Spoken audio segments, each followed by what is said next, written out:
Ayan yung mga kabunyog. Kaya itong ginagawang ito ngayon ng liderato ng Senado sa tingin natin ay tama lang. Kailangan talagang kasi maraming mga mangyayari sa susunod na mga araw na magpapainit lalo ng sitwasyon. Ha? Yung pre-trial ni Sara sa June 18, hindi natin alam kung ano naman ang gagawin ni Cayetano. Baka mag-insist na naman si Cayetano na siya daw ang presiding. Ha? Pangalawa, baka i-cite in contempt nga itong mga 80 na maliit na boys. Siyempre, aalma yan. Oh, magkakaroon talaga yan ng kaguluhan. Oh, kailangan handa dyan. At itong trial ni Sara Duterte sa July 6, okay sana sa mga DDS kung ang magpipreside ay si Cayetano. Sa kanila ang liderato. Ang problema, napatalsik yung liderato ni Cayetano eh. Oh, kaya ayaw ng mga DDS na yung Senado ay hawak nila Gatchalian. Kaya sigurado magiging mainit pag nagsimula ang trial ni Sara Duterte sa impeachment sa July 6, malapit na yan. Ha? At saka yung sinight mo in contempt itong mga malita boys na ito, paalma ang mga DDS niyan. Sa ngayon pa lang, makikita natin ang mga pahayag nila Mike Defensor, nila Eric Celes, nananawagan sila ng maghanda daw. Actually, ayaw nilang sabihin na nananawagan sila ng pag-aalsa, pero sa tono ng kanilang mga sinasabi, ganun.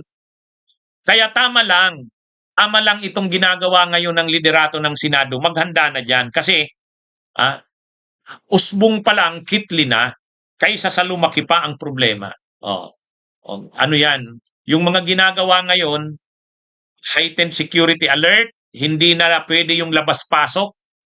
Yung mga bisita ni Ruben Padilla, katulad nitong mga Malita Boys, labas-pasok lang, sasabihin lang guest ni Ruben Padilla.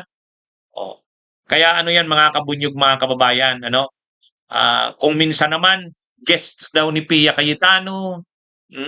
At saka na ito, hindi nahahayaan ito na magmi-meeting na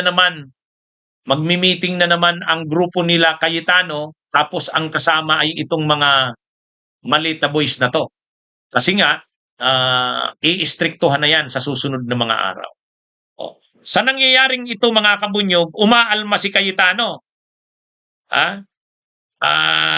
Umaalma si Cayetano mga kabunyog. Ang alma ni Cayetano ay sabi ni Cayetano, bakit daw hinihigpitan? Wala naman daw reliable information. Bakit daw pinaniniwalaan ng NBI? Yan naman mga kabunyog ang sinasabi ni Cayetano. Sabi ni Cayetano, hindi naman daw kapanipaniwala ang NBI, bakit daw pinapaniwalaan? Yan mga kabunyog kinukontra ni Cayetano ang ginagawa nila Win Gatchalian. Kasi sabi ni Cayetano, ang nagpaabot ay NBI, hindi naman daw yan kapanipaniwala. Ito mga kabunyog. Cayetano questions credibility of Senate threat, intel from NBI. Ayan. Mahaba yung nilabas na statement ni Cayetano. Kinukontra ni Cayetano yung ginagawa ngayon ng liderato ni Senate President Pro Tempore Win Gatchalian. Ang sinasabi niya, hindi naman daw reliable ang NBI. Hindi naman daw yan kapanipaniwala. Ito pa. Humingi ng paglilinaw sa threat sa Senado. Cayetano seeks clarification on reported security threat to Senate. Kasi sabi ni Cayetano, ginagamit lang daw na dahilan ng liderato ng Senado ngayon para mahigpitan daw sila. Kumbaga ang ginagawa daw ngayon, lahat daw ng ginagawa ngayon ng administrasyon ay para hinaharas daw sila, ginigipit. Marami na daw ang mga pagbabawal, bawal na daw ang mga meetings ng grupo nila at hihigpitan na ang paglabas-pasok ng mga bisita nila. Yan daw ay gawa-gawa lang daw yan. Kasi hindi naman daw totoo na mayroong threat sa Senado. So ang sinasabi ni Cayetano, hindi reliable or hindi credible yung sinasabing threat sa Senado. Kasi ang nagpaabot lang daw nito ay NBI. Hindi naman daw kapanipaniwala ang NBI. O yan yung sinasabi ni Cayetano, mga kabunyog. Kaya ang sabi ni Cayetano, dapat itigil yung mga ginagawa ngayon ng liderato ni Gatchalian. Ano daw yan? Ang ginagawa daw ng leadership ni Gatchalian, ginagamit na sangkalan yung issue nitong banta sa seguridad para sila'y paghigpitan. Yun Cayetano questions credibility of Senate threat intel from NBI. Ayan mga kabunyog. Sabi kasi ni Cayetano, paano daw papaniwalaan yung NBI na yan samantalang yan daw ang nag-create ng kaguluhan nitong karaang mga araw. Ang tinutukoy ni Cayetano, yung paglabas daw ni Bato, nandun na daw yung mga NBI, nagkagulo daw dun dahil sa NBI. Tapos yung putukan noong May 13, kagagawan din daw yun ng NBI. Kung hindi daw nandun ang NBI, hindi naman daw magkakaroon ng putukan. Kaya sabi ni Cayetano, paano daw paniniwalaan ng isang ahensya na hindi reliable ang mga information nagdala na ng kaguluhan sa Senado. Pero siyempre, sa parte nila Win Gatchalian, mas pinapaniwalaan nila ang NBI. Kaya sa parte nila Win Gatchalian, hindi nila pinapakinggan yung mga pagkontra na yan ni Cayetano. Ito ang sabi ni Gatchalian, Senator Win, makikipagpulong tungkol sa umano'y security threat sa Senado. Ayan mga kabunyog. Pero siyempre si Cayetano, kinukontra nila Cayetano.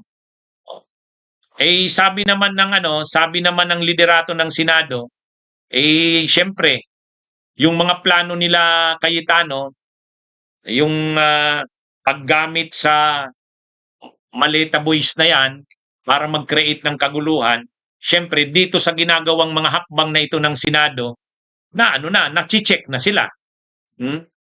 Kasi sabi nga ni Senador Ping Lacson, gagamitin para mag-create ng mga kaguluhan yung malita boys na yan. Sa ginagawang ito ngayon ng Senado, itong mga measures na ginagawa nila, na-check na ngayon. Kung ano man ang pinaplano nila Padilla, nila Marcoleta, nila Cayetano, sa ginagawang ito ngayon ng Senado, na-check na. Kaya umaalmaan niya si Cayetano. Kumbaga, yung plano nila, hindi na nila magagawa kung ano man ang plano nila. Kasi sa mga susunod na araw, lalo na pag nagkaroon na ng impeachment kay Sara, gusto nila, magkikreate sila ng mga rallies na naman sa labas, posible nga magkaroon ng kaguluhan sa loob mismo ng Senado. Posible. Kaya kung ano man anya ang binabalak nila Cayetano, dito sa ginagawang itong hakbang ng grupo nila Gatchalian ay hindi na sila nakapurma. Kumbaga, usbong pa lang nakitil na. Yan mga kabunyog, mga kababayan. Kaya umaalmaan niya si Cayetano kasi naunsyami yung kanilang plano. Yan ang totoo diyan. Sabi ng liderato ng Senado, yung pagkontra na yan ni Cayetano ay dahil kung ano man ang kanilang binabalak ay natigil ngayon. Hindi na nila magagawa kung ano man ang kanilang masamang pinaplano. Kasi gumawa na ng kaukulang hakbang ang liderato nila Gatchalian. Yan yung mga mga kabunyog, mga kababayan. Okay, mga kabunyog, mga kababayan, magandang araw sa inyong lahat. Mabuhay po tayo.